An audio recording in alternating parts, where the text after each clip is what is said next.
Assalamualaikum, Tia. Awal masuk, Tia. Assalamualaikum. Yang baru saja masuk. Kedai borong PTS. Tia, hari ni kita wajah baru. Ada background baru. Baru sampai petang semalam banting daripada PTS. So, thank you so much team buku PTS. Hantar banting ni ke rumah untuk sesi live kita. Okay. Terima kasih yang baru masuk.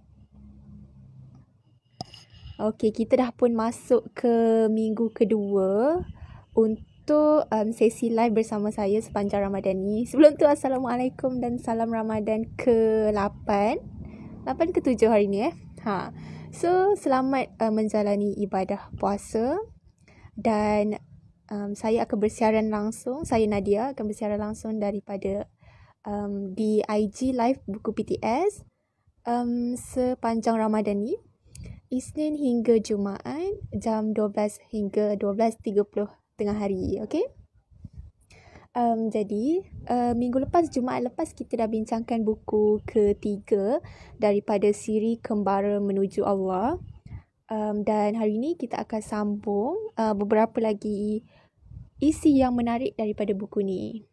Okay? Dan kepada yang belum tahu, kita untuk live ni kita akan bincangkan buku-buku menarik terbitan PTS. Dan Nadia dah mulakan dengan buku set Kembara Menuju Allah, 4 buah buku ni.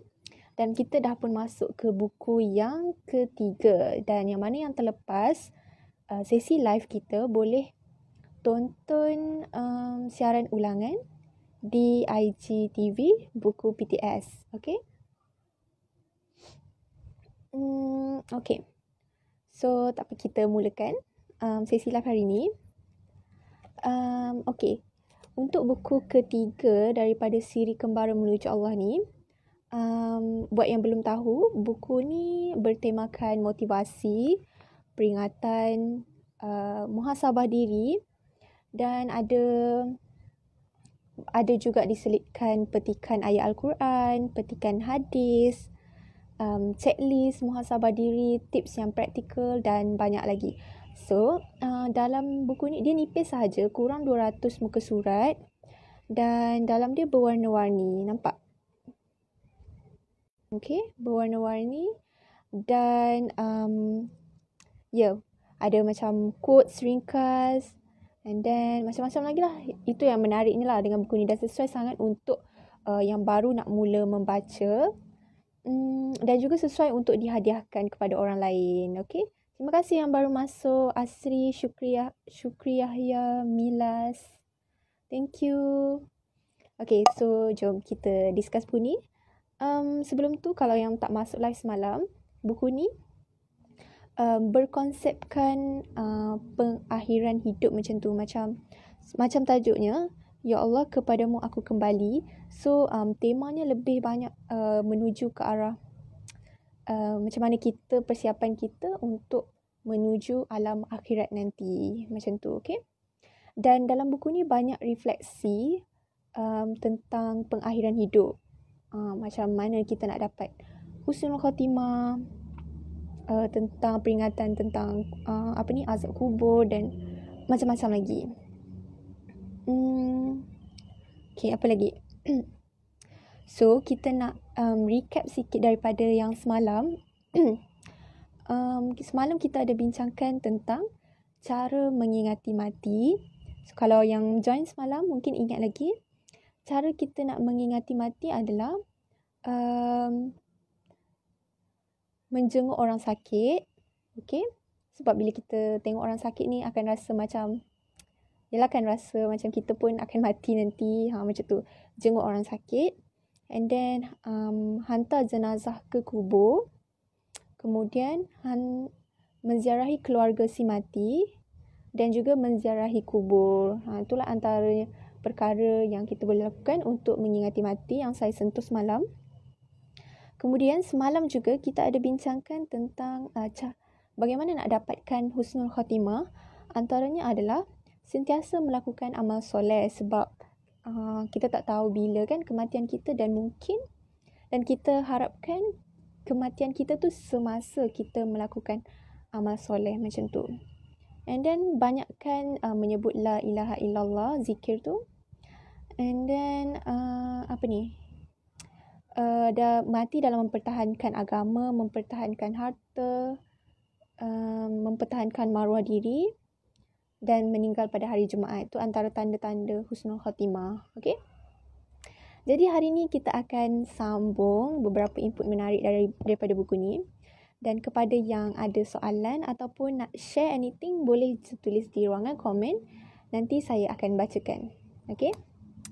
Okay, so jom kita mulakan.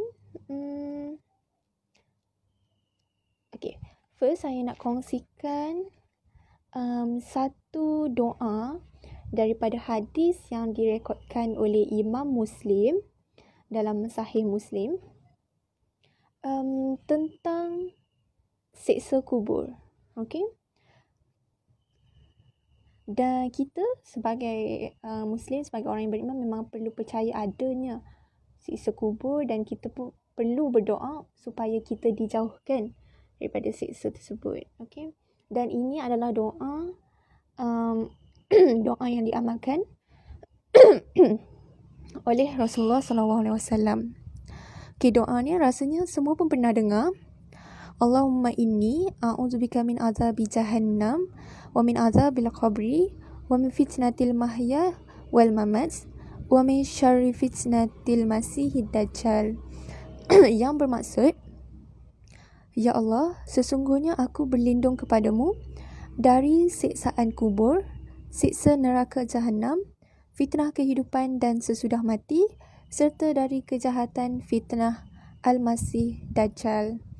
Okey, ni antara doa yang diamalkanlah untuk berlindung daripada siksa kubur. Dan doa ni pula adalah direkodkanlah, hadis yang direkodkan oleh Imam Muslim. Okey. Dan ada juga diceritakan di sini, Aisyah radhiyallahu anha berkata, saya tidak pernah melihat Rasul SAW selepas solat kecuali meminta perlindungan Allah daripada siksa kubur. Nampak? Nabi sendiri pun minta berdoa untuk menjauhi siksa kubur. So kita ni lagilah kan, sebab kita kenalah banyak berdoa. Okay? InsyaAllah. Dan apa lagi? Dan ada satu cerita menarik dekat sini. Ni pun daripada hadis yang direkodkan oleh Imam Bukhari dalam Sahih Bukhari. Okey, cerita ni okey, saya cerita Abdullah bin Umar melaporkan beliau mendengar Rasulullah SAW bersabda, sesungguhnya apabila salah seorang di antara kalian mati, akan ditampakkan kepadanya calon tempat tinggalnya pada waktu pagi dan petang. Apabila dia termasuk dalam kalangan calon penghuni syurga, ditampakkan kepadanya syurga. Apabila dia termasuk dalam kalangan calon penghuni neraka, ditampakkan kepadanya neraka. Lalu dikatakan kepadanya, ini calon tempat tinggalmu hingga Allah membangkitkan pada hari kiamat. Macam itulah. Nampak tak? Kita nanti akan dinampakkan dengan sama ada kita ni calon syurga ataupun calon neraka. Nauzubillah min zalik. Semoga kita dijauhkan. Itulah yang dikongsikan di sini. Antara lain yang boleh saya kongsikan daripada buku ni. Okey, sekejap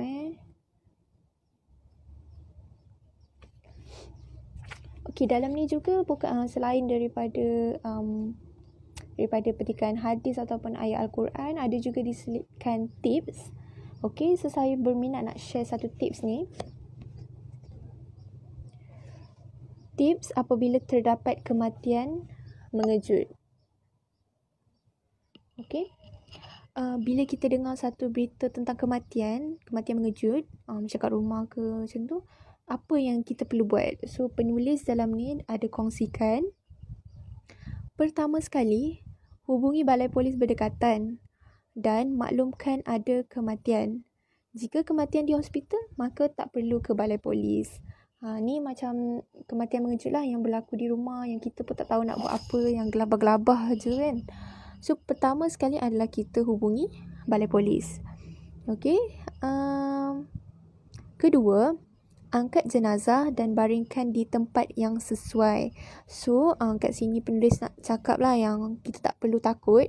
Tapi kita kena mudahkanlah proses kematian tu kan. So, angkat jenazah dan baringkan di tempat yang sesuai.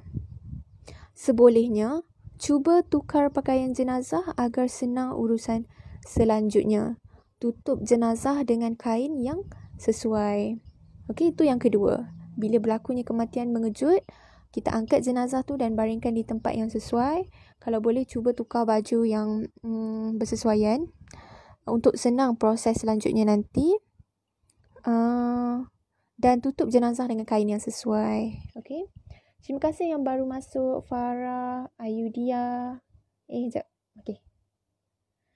Jo Tarifin dan Mat Karol. Terima kasih join live hari ni. Kita tengah bincangkan tips apabila terdapat kematian mengejut. Okey. Seterusnya yang ketiga. Sementara tu hubungi imam kawasan untuk urusan jenazah dan hubungi ahli keluarga untuk maklumkan kematian. Jadi tak perlu panik.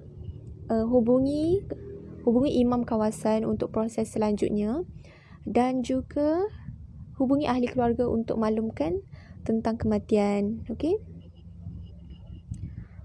Yang keempat, sediakan lotion atau minyak sebagai bantuan untuk membetulkan posisi jenazah. Okey, sebab bila berlakunya kematian, semualah segala sistem semua akan berhenti kan. Jadi segala sendi-sendi mungkin keras nanti.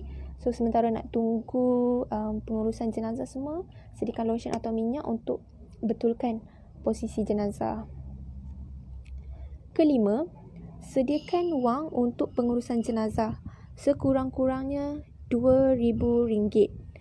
Ni memang kena sedialah untuk pengurusan jenazah kan. Jika jenazah tidak perlu dibedah siasat dan boleh dikebumikan, boleh teruskan pengurusan jenazah seperti mandi, gali kubur, solat jenazah dan pengebumian. So kalau tak ada bedah siasat ke apa-apa yang kompleks lain-lain, boleh teruskan sahaja. So inilah tips yang dikongsikan dalam buku ni. Okey. Sementara tu kalau anda ada soalan atau nak share anything berkaitan apa-apa sajalah, boleh tulis di ruangan komen, nanti saya akan bacakan. Okey. Seterusnya saya nak kongsikan tentang muka surat 106. Sekejap ya. Okey, ni tentang tajuk Ya Allah, siapakah yang akan disiksa? Okey. Siapakah nanti bila menjelang kematian yang akan disiksa? Okey, kat sini dalam ni penulis ada kongsikan sesudah kematian ujian tetap tidak akan berhenti. Lantas siapakah yang tidak akan terlepas dari siksa kubur? Okey, dalam ni disenaraikan 5 orang yang tak akan terlepas dari siksa kubur. Okey, yang pertama adalah orang kafir dan syirik. Kedua, orang munafik. Ketiga, orang yang suka mengadu domba. Keempat, orang yang suka bergosip. Kelima, keluarga yang meratapi jenazah. Ini adalah antara 5 golongan yang takkan terlepas dari siksa kubur. So kita tengok sini, yang ketiga dan keempat tu suka mengadu domba dan juga bergosip. Ni antara perkara yang mungkin kita pernah buat. Jadi sama-samalah kita muhasabah balik. Sebab di sini dah memang disenaraikan mereka yang takkan terlepas dari siksa kubur. So sama-sama insya-Allah kita doakan semoga dijauhkan. Okey. Selamat datang Ana, Muhammad Nur dan Izzy Syafika. Terima kasih join live hari ni. Okey. Okey. Dekat sini nak kongsikan ada satu hadis Nabi tentang hadis ni direkodkan oleh Imam Bukhari dalam Sahih Bukhari. Suatu hari Rasulullah SAW berjalan melewati 2 kubur dan Rasulullah SAW bersabda, sesungguhnya kedua-duanya sedang diazab disebabkan suatu perkara yang besar. Salah satunya tidak menjaga diri dari percikan air kencing, sedangkan yang lain suka mengadu domba antara manusia. Nampak tak dua kat sini yang kita rasa macam tak ada apa sangat pun. Okey, disebabkan air kencing dan juga melaga-lagakan manusia. Yang disebabkan air kencing ni dikatakan di sini macam lepas kita ke toilet kan, macam tak bersihkan betul-betul and then buat kerja lain ke, buat ibadah ke macam tu. Ini dinyatakan sendiri dalam hadis. Okey, disebabkan air kencing dan juga memecah tali persaudaraan dengan melaga-lagakan antara manusia. So, sama-samalah kita mencegah daripada perbuatan ni, bersihkan diri dan elakkan diri daripada sikap yang suka nak laga-lagakan orang. Especially kita kat social media ni nak je cari gaduh, nak lagakan orang ni lawan orang ni. So kita cuba elakkan. Okay, so itulah antaranya yang dikongsikan di sini. Banyak lagi perkara yang menarik. So okay, saya kongsikan tentang satu cerita dalam ni. Dalam ni bukan sekadar motivasi je, penulis ada juga share tentang macam pengalaman dia sendiri berjumpa dengan klien-klien dia kan yang mengadu masalah. Okey, macam ni. Tajuk dia Ustazah Nak Cerita. Okey. Saya berminat nak kongsi satu cerita dalam buku ni. Tentang tajuk macam ni. Jenazah suami saya nanti siapa nak urus Ustazah? Macam tu. So tak bolehlah saya nak baca semua ni. So ringkasan cerita ni, selepas ada seorang wanita ni, selepas 13 tahun menikah, dia dapati yang suami dia ni menjalinkan hubungan sesama jantina di belakangnya. Okay, lepas tu 13 tahun kahwin and then baru dapat tahu ada hubungan sulit dengan sesama jantina. Lepas tu, lepas pergi counselling di pejabat agama semua tu, perempuan ni nak pertahankan juga rumah tangga dia, and then dia pun dia kuatkan hati untuk pergi hospital untuk jalani ujian darah. Okay, so bayangkanlah buat ujian darah nak test sama ada positif HIV ataupun tidak. And then hasil saringan dia negatif. Si isteri negatif tapi suami positif. Bayangkan, suami positif HIV. Mesti macam remuknya hati kan. Tapi still perempuan ni stay juga, nak juga pertahankan family dia. Walaupun suami dia dah curang kat belakang kan sampai kena HIV. Sebab anak-anak kan dia cakap. Lepas tu itulah yang terjadi. So tapi bila dapat tahu ni, suami dia macam bertaubat, banyak bangun malam, dia cakap minta ampun. Tapi itulah, orang kata macam nasib dah jadi bubur kan. Sebab HIV ni memang confirm lah benda tu terzahir kan, akan ada dekat tubuh badan kan, nanti bintik-bintik merah macam tu kan. Tapi dia bertaubat macam tu. So dalam cerita ni, perempuan ni mengadulah kat ustazah tu macam mana nanti nak mandikan jenazah apa semua kan. Sangatlah sedih cerita ni. Macam mana lah perempuan tu nak lalui kan perkara ni yang sangat mengaibkan ni. Itu je lah yang dikongsikan dalam cerita ni. Tak tahulah pengakhirannya macam mana, tapi dia nak cakap yang suami dia bertaubat selepas dijangkiti HIV tu. Amir Akmal Allahu, itulah sangat sedih kan cerita ni sebab dia dah berkahwin 13 tahun lagi. Dan terima kasih yang baru join, Najiha dan Farid Izwan, Luqman Hakim. Terima kasih join. Sekarang ada tengah bincang buku ni dan sekarang kita masuk topik tentang HIV. Dan next saya nak kongsi tips prosedur menguruskan jenazah pesakit HIV. Pesakit HIV ni kita tak boleh urus macam jenazah biasa. Dia macam jenazah pesakit COVID jugalah, tapi lain, virus ni lain-lain. Hai Luqman Hakim, terima kasih join. Kak Nadia. Okay, so saya nak kongsikan. Dekat sini ada 10 tips atau prosedur macam mana nak uruskan jenazah pesakit HIV. Mungkin kita macam di kawasan komuniti kita macam tak expose sangat kan dengan benda-benda ni, tapi still lah untuk pengetahuan kita macam mana mereka kendalikan mereka jenazah pesakit HIV. Okay, pertama, jenazah pesakit HIV wajib dimandikan. So tak ada pengecualian. Walaupun jenazah ni tergolong dalam kategori yang berisiko, still kena mandikan. Okay. Kedua, jenazah pesakit HIV akan melalui SOP yang sama seperti urus jenazah biasa.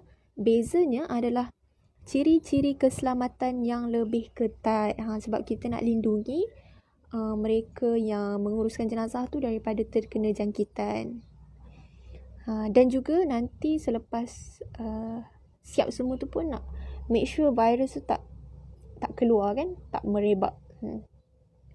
Nombor 3, jenazah perlu dipantau oleh orang berwajib bagi memastikan SOP yang dilaksanakan adalah tepat dan tidak membahayakan pengurus jenazah. Jadi waktu pengendalian ni pun perlu dipantau. Okey.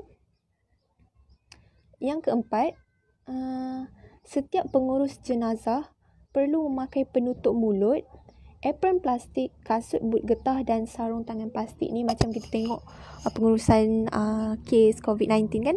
Macam tu. Memang kena pakai tutup habis semua untuk mengelakkan jangkitan.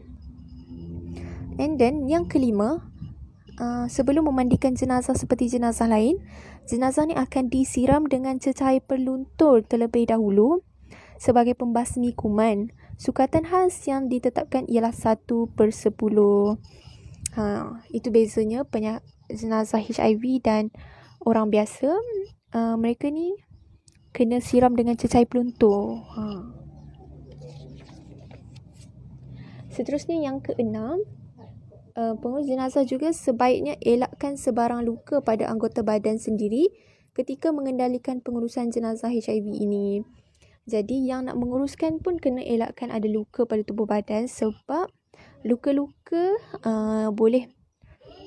virus boleh masuk dalam badan kita melalui macam cut lah, dekat pada jari ke macam tu.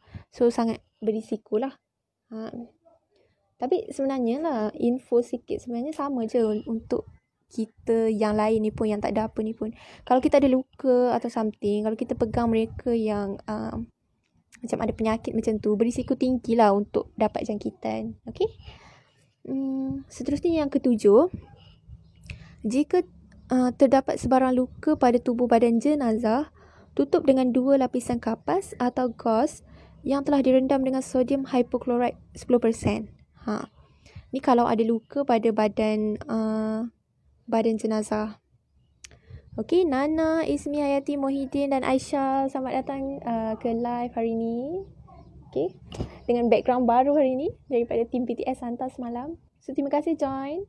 Sekarang ada tengah discuss tentang prosedur pengurusan jenazah bagi pesakit jenazah HIV. Okey. Yang ke-8, setiap jenazah lelaki akan dibalut dengan 3 helai kain kapan. Bezanya dengan jenazah pesakit HIV ialah akan dibalut dengan plastik terlebih dahulu sebelum balutan terakhir. Beza jenazah HIV ni, mereka akan dibalut dengan plastik dulu, baru dengan kain kapan.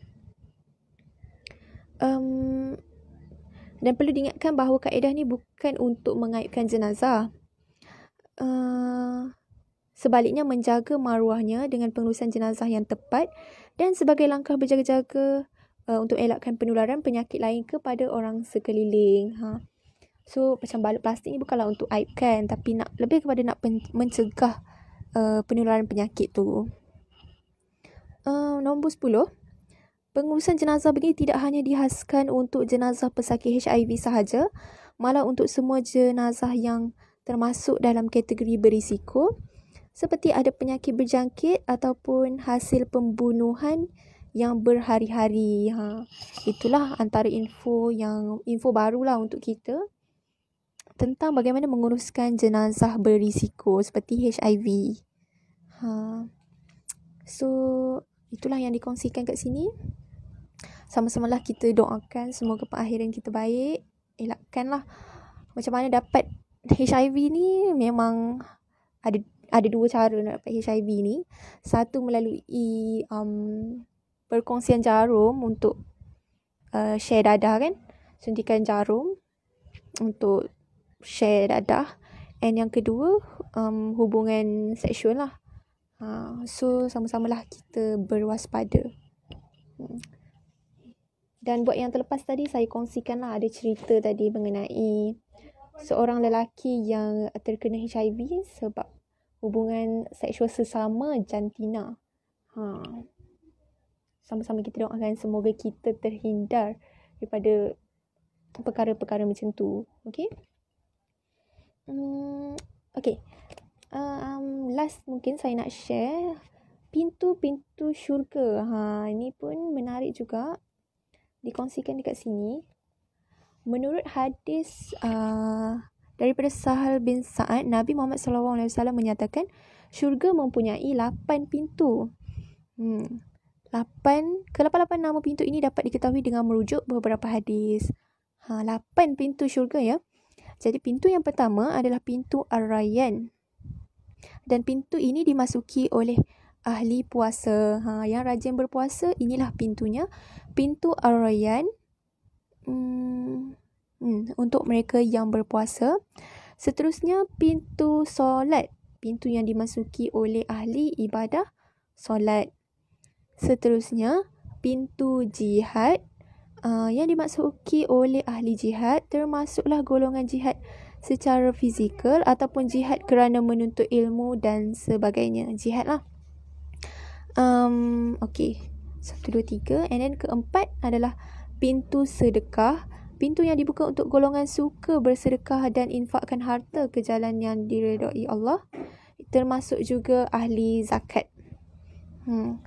Dan seterusnya, keberapa ni? 1, 2, 3, 4, 5. Kelima, pintu Aiman. Pintu yang menerima golongan tidak dihisap amalan. Ini adalah ada hadis yang direkodkan. Wahai Muhammad, suruhlah umatmu iaitu orang yang tidak dihisap untuk masuk ke dalam syurga melalui pintu Aiman yang merupakan di antara pintu syurga. Mereka yang tidak dihisap amalannya. Pintu Aiman namanya. Seterusnya pintu tahan marah ataupun pintu pemaaf dinama sebagai Al-Kazimina, Al-Ghaiza wa Al-Afina dan An-Nas. Pintu khas untuk golongan yang tidak suka kezaliman, tidak mudah marah dan mudah memaafkan. Okey, ada pintu sendiri. Seterusnya pintu haji. Pintu untuk ahli ibadah haji kerana padanya rukun Islam yang kelima. Dan akhir sekali, pintu zikir. Pintu yang dihaskan untuk ahli zikir dan juga termasuk golongan ilmuwan. Semua sekali ada 8 pintu. Okey. Jadi rasanya itulah sahaja perkongsian hari ini. Semoga bermanfaat. Jadi kita akan jumpa lagi esok untuk buku yang keempat. Buku ni. Jadi teruskan menonton 12 hingga 12.30 tengah hari di live IG Buku PTS. Terima kasih yang join hari ini. Jumpa lagi esok. Assalamualaikum. Bye-bye.